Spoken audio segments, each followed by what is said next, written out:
Okay friends, तो आज बात करते हैं कंडक्शन के बारे में। सो कंडक्शन देख लेते हैं। ओके, सो कंडक्शन हीट ट्रांसफ़र की बात करें, कंडक्शन हीट ट्रांसफ़र, तो आपका जो मैकेनिज़्म ऑफ हीट ट्रांसफ़र है वो आपका हाई टेम्परेचर से लो टेम्परेचर की ओर होता है। ठीक है, विद इन अ मीडियम, और आई मीन कि एक तरीके से हाई टेम्परेचर से लो टेम्परेचर की ओर हमारा हीट ट्रांसफ़र होता है। और जो है आपका इसके लिए क्या है, आपका सॉलिड्स में या लिक्विड में या गैसेस में ये है होता है। ठीक है, और between different medium in direct physical contact, मतलब कि ज़रूरी नहीं है कि फ़िज़िकल कांटेक्ट हो। Okay, it depends on the system. तो अभी हम बात कर लेते हैं कि कंडक्शन में जो है कंडक्शन क्या करता है। कंडक्शन में क्या है कि आपका जो भी हीट ट्रांसफ़र हो रहा है वो does not involve any movement और motion of matter relative to one another. ठीक है, मतलब कंडक्शन हो रहा है तो वहाँ पे मूवमेंट, आपका मूवमेंट और motion of matter relative to one another, I mean does not. ठीक है, तो यहाँ पे कंडक्शन जो हो रहा है वो does not, I mean conduction does not include any moment, does not include any moment और motion of matter related to another. ठीक है, जैसा आप बाकी फ्लूइड में देखेंगे तो वहाँ पे इस तरीके से आपका मूवमेंट होता है, बट इन सॉलिड अब बात कर लेते हैं कि सॉलिड में किस तरीके का कंडक्शन होता है। ठीक है, तो अगर मैं सॉलिड की बात करता हूँ तो सॉलिड में क्या है, आपका जो कंडक्शन होता है वो लैटिस वाइब्रेशन की वजह से होता है।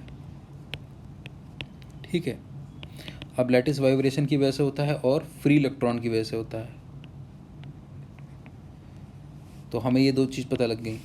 अब एक चीज़ और देख लेते हैं कि आपका अगर नॉन मेटालिक कोई चीज़ है, मतलब कि अगर नॉन मेटालिक है, नॉन मेटल, तो जब नॉन मेटल है उनमें क्या होता है कि सिर्फ लैटिस वाइब्रेशन होता है, लैटिस वाइब्रेशन ओनली। ठीक है, अब बात करते हैं कि गैसेस में क्या हो सकता है। ठीक है, ये तो बात सॉलिड की हो गई, अब बात करते हैं गैसेस की।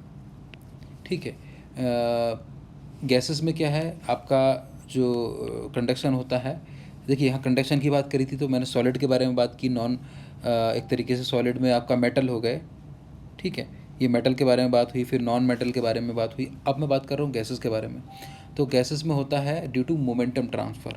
ठीक है, मोमेंटम ट्रांसफ़र, मोमेंटम ट्रांसफ़र का मतलब आप समझ रहे होंगे।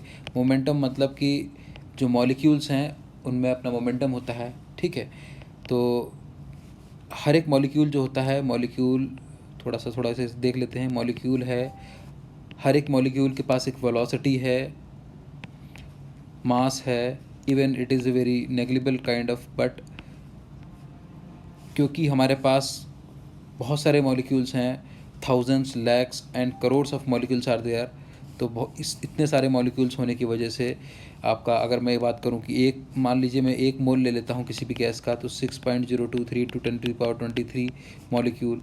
ठीक है, तो इतने मॉलिक्यूल हो गए, means to say that simply कि मॉलिक्यूल के जो अपना मास है उसकी जो वेलोसिटी एसोसिएट होती है उसकी वजह से एक मोमेंटम होता है उनके अंदर, तो मॉलिकुलर मोमेंटम की वजह से हीट ट्रांसफ़र करते हैं।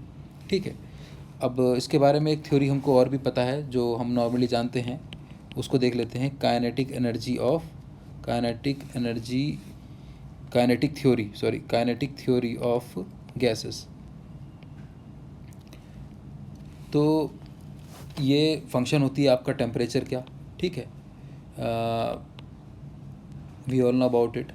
तो क्या होता है कि जब टेम्परेचर आपका बढ़ता है, जब हम टेम्परेचर को इंक्रीज़ कर रहे हैं, when we are going to increase the temperature, तो मॉलिकुलर रैंडमनेस बढ़ेगी, मतलब कि मॉलिकुलर कोलिजन बढ़ेगा।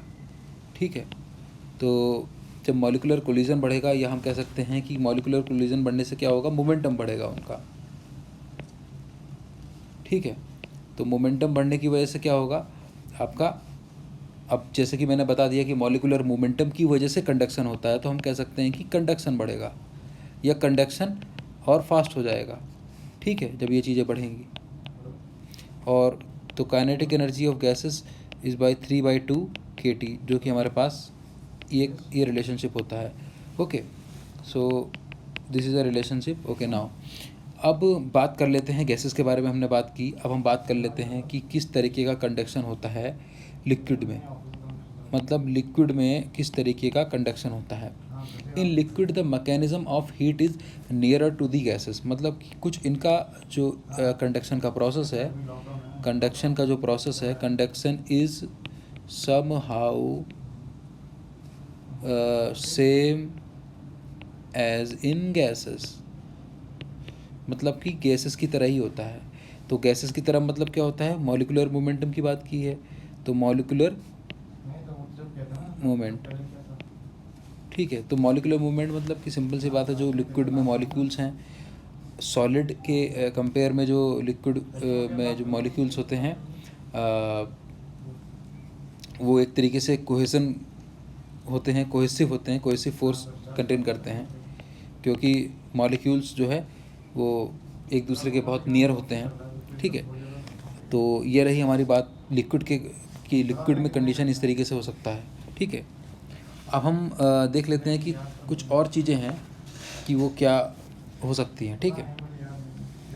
तो ये बात हो गई आपका कंडक्शन के बारे में, कि आपका कंडक्शन जो है सॉलिड, लिक्विड और गैसेस में किस तरीके से हो सकता है, हमने इस तरीके से डिस्कस किया। Okay, so this is all about it, and thank you.